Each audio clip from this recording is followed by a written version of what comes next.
Naalala ko pa noon, nung una kitang nakita, kilig na kilig ako. Kaya simula noon, lagi na kitang tinititigan. Sana magustuhan mo ang regalo ko.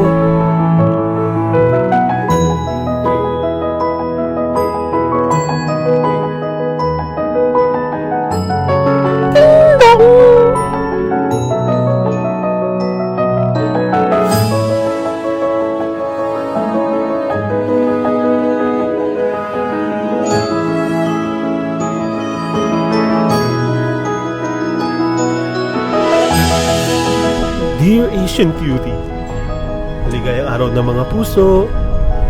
Sana matuto kang magmahal sa sarili mo dahil sarili mo lang nagmamahal sa'yo. Happy Valentine's!